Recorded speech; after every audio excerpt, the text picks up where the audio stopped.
नमस्कार शेतकरी बंधूंनो, मी किरण बंड, जाधव लीलँड प्रायव्हेट लिमिटेड अमरावतीमध्ये स्थापित असलेल्या कंपनीमध्ये एरिया मॅनेजर या पदावर कार्यरत आहे। आज आपण माहिती घेणार आहे जाधव ग्रुपबद्दल। जाधव ग्रुप हा जवळपास 40 वर्षापासून शेतकऱ्याच्या सेवेमध्ये कृषी अवजारांची निर्मिती करत आहे। तर जाधव लीलँड ही जाधव ग्रुपची कृषी अवजारांची मॅन्युफॅक्चरिंग कंपनी असून ही 2013 पासून काही प्रोडक्टची निर्मिती करत आहे। यामध्ये रोटावेटर आहे, ब्रॉडकास्टर आहे, रटून मॅनेजर आहे, रिव्हर्स फॉरवर्ड आहे, पॉवर ॲरो आहे, मल्चर आहे, राऊंड हे बेलर आहे। तर आज आपण जाणून घेणार आहे राऊंड हे बेलर बद्दल। तर ही जे राऊंड हे बेलर आहे यांची निर्मिती आपण कशासाठी केली, तर तुम्ही बघत असाल तर सध्या काही आपला जो इश्यू चालू आहे की जो आपण आपले शेतकरी बंधू आहेत की जे पराळी आहे ती जाळत आहे, त्यामुळे काय होत आहे, दोन प्रकारचे पोल्यूशन होत आहे। एक तर तुमचं वायू प्रदूषण आहे आणि मृदा प्रदूषण आहे, दोन्ही प्रकारचं प्रदूषण होत आहे। ते प्रदूषण रोखण्यासाठी आपण या राऊंड हे बेलरची निर्मिती केली आहे। तसेच आता काय होत आहे, शेतकऱ्यांना हा सुद्धा एक प्रॉब्लेम आहे की जो आपले जे गुरेढोरे आहेत त्यांच्यासाठी जो चारा लागतोय तो स्टोअर करण्यासाठी जागा मोठ्या प्रमाणात लागते। तर ते जागेची बचत करण्यासाठी सुद्धा आपण याचा उपयोग घेऊ शकता की जसं की तुम्ही ते जे बेल्स आहेत ते 1 वर्षापर्यंत गुरांच्या चाऱ्याच्या सोयीसाठी साठवून ठेवू शकता।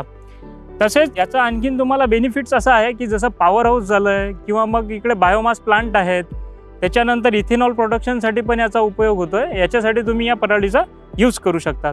हे तर झाला याचा जनरल यूज।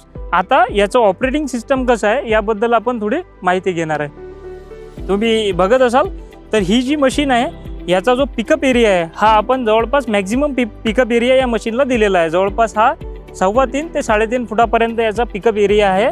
याच्यामध्ये जो काही तुमची तणस आहे तो जवळपास 3.5 फुटाचा एरिया तो कव्हर करेल। त्यानंतर याच्यामध्ये जे इथं बघत असाल तर तुम्ही याला हे सिस्टम दिलेलं आहे ॲडजस्टेबल। आता ही कशासाठी दिलेली आहे, तर आता तुमची जी फील्ड आहे ह्याच्यामध्ये तुमचं तणस आहे किंवा पराळी आहे याचं घनत्व किती आहे, ते घनत्व जर जास्त असेल तर याचा जो पिकअप एरिया आहे तो हा रॉड ॲडजस्ट करतोय की किती तणस आतमध्ये घ्यायचा आहे, आपल्याला रिक्वायरमेंट किती आहे, हा म्हणजे ट्रॅक्टरच्या लिनियर स्पीडनुसार ॲडजस्ट होतोय। आता इथं जे तुम्हाला हे रेलिंग दिलेली आहे, हे जे रेल आहे हे तुम्ही जवळपास तणाच्या घनत्वानुसार ॲडजस्ट करू शकता। तर ॲडजस्टमेंटसाठी तुम्ही इथं बघा हे आपण चेन दिलेली आहे, या चेनवर किंवा तुमचा ट्रॅक्टरचा जो 3 पॉइंट लिंकेज आहे त्याच्या हायड्रोलिकवर पण तुम्ही ॲडजस्टमेंट याची करू शकता। आता काय होतं, या पिकअप एरियामधून जो तणस आहे तो आतमध्ये घेतला जातो। आतमध्ये गेल्यानंतर याला आणखीन काही रोलिंग बार दिलेले आहेत, ते कंटिन्यू रोटेट होतात आणि जो तुमचा तणस आहे त्याला एक बेल्समध्ये कन्वर्ट करतात आणि कॉम्प्रेस करतात। तुमचा जवळपास त्यामध्ये 2 ते 3 मिनिटांमध्ये एक बेल्स याची तयार होऊन जाते। जसा तुमचा बेल मागे कॉम्प्रेस झाला आहे तसा इथं आपण याला अलार्म सिस्टम किंवा सेन्सर दिलेला आहे। जेव्हा तो सेन्सर ॲक्टिव्ह झाला की आपण समजून जायचं की आपला जो बेल्स आहे हा मागे कॉम्प्रेस झाला आहे। नंतर तो अलार्म वाजलाय तर आपल्या ज्या ड्रायव्हरकडे आपण तिथं एक बटन दिलेलं आहे, तो बटन तुम्ही प्रेस करून ठेवलाय की मागे बेल्स पडून जाईल। पण आता तुम्हाला याच्यामध्ये काय लक्षात घ्यायचं आहे, जेव्हा तो सायरन ॲक्टिव्ह झालाय की तुमचा ट्रॅक्टर तुम्हाला थोडा वेळ थांबवायचा आहे। ट्रॅक्टर थांबवल्यानंतर तुम्ही त्याला थोडा वेळ द्यायचा आहे। त्या वेळेमध्ये हा जो इथं तुम्हाला एक आर्म दिसत आहे, या आर्ममध्ये आपला धागा दिलेला असतो, जो ज्यूटचा धागा आहे तो धागा इथं तुम्हाला एक थोडा स्पॉज देऊन त्या धाग्याला वेळ द्यायचा आहे की तो त्या बेल्सला कंटिन्यू रोटेट करून एक बाइंड करून घेईल। त्याच्यानंतर तुमचा बटन प्रेस केल्यानंतर जो बेल्स आहे तो मागे बाहेर पडून जाईल। आता बघूया आपण याचं लुब्रिकेशन सिस्टम कशा पद्धतीचं दिलेलं आहे।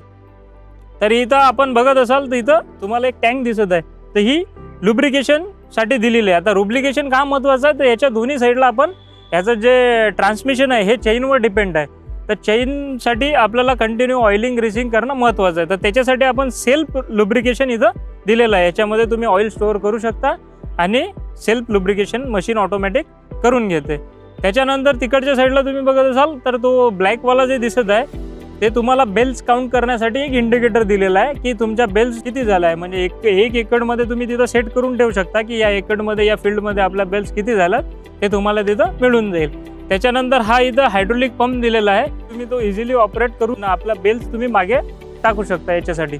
यानंतर याच्यामध्ये सर आपण एक सेफ्टी फीचर्स दिलेला आहे की याच्यामध्ये आपण शेअर बोल्ट दिला आहे। जसं समजा तुमची पराली याच्यामध्ये जास्त गेले, त्याचं घनत्व जास्त असल्यामुळे जर इथं हे चॉक वगैरे झालं तर आपला जो शेअर बोल्ट आहे तो तुटून जाईल आणि मशीनला कुठल्याही प्रकारची इजा होणार नाही याची आपण इथे काळजी घेतलेली आहे। तर अशा प्रकारे आपली हे राऊंड हे बेलर आहे, याच्यासोबत तुम्ही हे रॅक पण यूज करू शकता. दोन्ही आपल्याकडे उपलब्ध आहे. जर तुम्हाला हे परचेस करायचं असेल तर याच्यासाठी तुम्ही संपर्क साधू शकता स्क्रीनवर दिलेल्या नंबरवर. धन्यवाद.